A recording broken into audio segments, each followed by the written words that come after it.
Good morning, Lori. Good morning. I'm Lori Magistro, and I am the Healthy Foodie Fanatic, and I'm here at the Kootenai County Farmers Market. And happy 4th of July. It's a beautiful day. The sun is shining. It's nice and warm. And even though it's a holiday, we still have some wonderful growers out here showing their true dedication to selling their locally grown products. So let's go see what they have to offer today. Hi, I'd like to introduce you to Lori Middleton. She's with Middleton Organic Orchards, and I've spent a few minutes here talking to her about her organic products, and I found out some fascinating information that we'd like to share with you. Good morning. Good morning.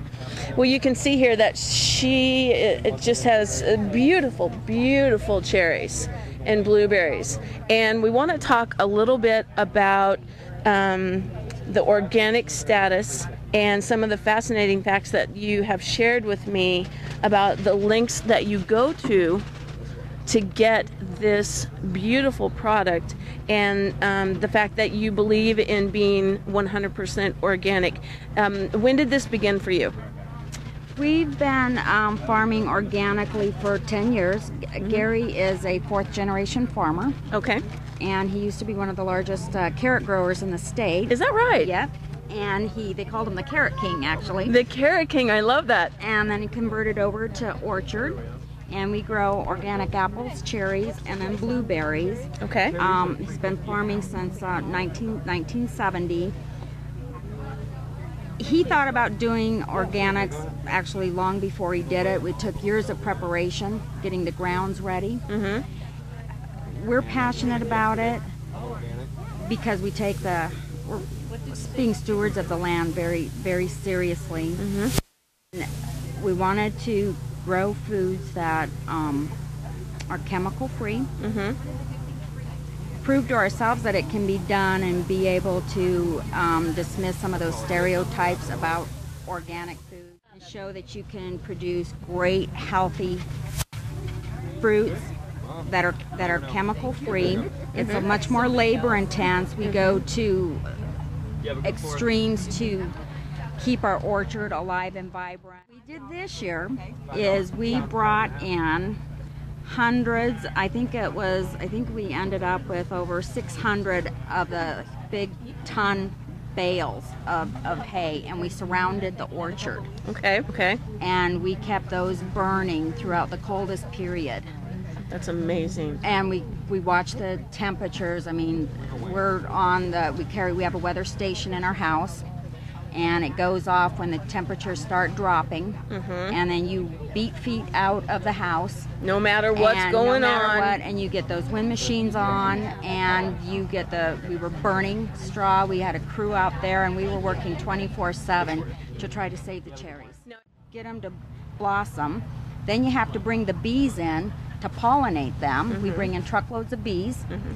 and we have them out for about 3 weeks to make sure all the buds are pollinated. And then once the cherries are ready to be harvested, you have to have helicopters on standby, because if it starts raining hard, and rain is the worst thing in the world, because the water will sit in those little pockets and split. Okay. So you have helicopters on standby. As soon as it starts raining, you call them, and they start hovering over your orchard, and they blow the water off.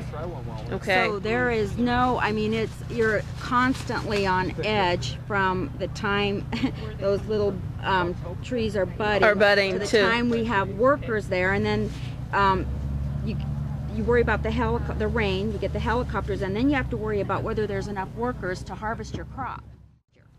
Tell us, because the number is staggering, the number of workers, the labor involved in the process for your growing season. Well, for our growing season, as we were talking earlier, we spend about $600,000 a year on labor. Isn't that mind-blowing? For 100 acres. And that is for the pruning and the weeding, and everything has to be hand thinned, and then the pickers from the time it's time to harvest. And mm-hmm. we've got the three apple harvests, and the cherries and the blueberries, so it's keeping people moving, rotating around. Yes. And then we formulated a new company, Middleton Organic Specialty Foods. Okay. And we make value-added products. I do handcrafted products made from the fruits of our orchard. Wonderful. Every cherry is hand pitted. Our apples, our blueberries, and I start processing and handcrafting these items when we start harvesting. It's got a lot of wonderful products, and I'll tell you. And we, when I make them, I'm processing as soon as we're done harvesting. So there's very little sugar in them because there's nothing like tree ripened fruit. You do not have to have hardly any sugars or no additives. There's just nothing. It's just the taste profiles are strong and clean and intense, and it's wonderful. That's wonderful. All the wonderful flavors of summer. That's fantastic. That is absolutely fantastic. Summer in a jar. Okay. Hi, and welcome to Sands Trail Farms. Correct. This is Diane. Good morning. Good morning. And this is Jerry. Good morning. Good morning. Well, all right. So they have so many wonderful products. I don't even know where to begin. So let's start with your honey maple product. Talk to me about that. Let's start with that. Well, this is a honey maple dressing and marinade, and it is made with honey right off our ranch, old-fashioned uncut maple. The key is that it's so versatile. Use it on any salads with fresh fruit, any kind of chicken, pork, salmon, bake it, barbecue it, add mayo for coleslaw or broccoli salads, stir fry with it, add soy sauce for a little oriental flavor. The customers say just use it on everything. Well, I can tell you that I have had a sample, and it's absolutely delicious. But you have so many other products, so let's move on down and talk to me about some other stuff that you have. Well, we have a horseradish cocktail sauce, and this is made for any kind of seafood, but a lot of people use it on beef, make a wonderful seafood salad, and it's amazing how many people use this for making meatloaf and meatballs, or they'll use it on their different sausages. It comes mild, hot, fiery, and inferno. I love that, inferno. That is fantastic. Okay, now over here, Jerry has got some fantastic stuff. Jerry, tell us about what you have over here. We have pickled green tomatoes, we have pickled asparagus, pickled dilly beans, and pickled garlic. All done in different flavor. The beans come mild to inferno also. The cherry tomatoes, or the pickled green tomatoes, come in a cherry tomato.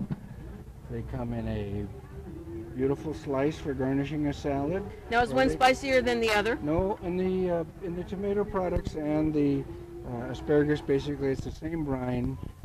Some we add peppers to. It depends on the season when we got peppers ready. So. All of them are done. The secret to it is they're all done with fresh dill, fresh garlic, fresh peppers. They're not done with powdered spices or anything like that. Now you grow everything that you pickle, is that correct? We grow everything but the asparagus. Our family grows that in Walla Walla. Up here in Spokane, asparagus is a little tougher to grow. So yeah, absolutely. Other than that, we grow and process everything. And you have pesto today. You have made fresh pesto, and I want to talk a little bit about her pesto. She picked it last night and was up till the wee hours of the morning making fresh pesto. Tell me about this product that you make. Well, this is an old family recipe on pesto. It's a little different, but everybody seems to love it. We sell out as soon as we can make it, and literally it is picked fresh. It is an extremely fine olive oil, pine nuts, and then fresh grated cheeses in it. So we have a lot of fun with the pesto. It's a labor of love. But that's why we want to support you growers and vendors, because it's not simply just slapping something together and then putting it out. Your farm must take hours. I mean, tell me about how labor intensive it is to keep up on what you do to be able just to put this out every Saturday. It's hard to put that into words. I don't think any farmer ever can put hours to a day and what it takes and how the weather affects us. It's like with our pickled products, everything is hand-picked, hand-processed. We all have to be FDA, Department of Ag approved, so we go through all of that inspections and work, which is very important on any of these products. But it is. Farming is a joy, and it's a wonderful touch of nature, a great gift for all of us, but it's also a labor of love. So thank you so much for your time and letting me stand back and watch. And I think I better go, because otherwise I might have to get some work done. Thank you.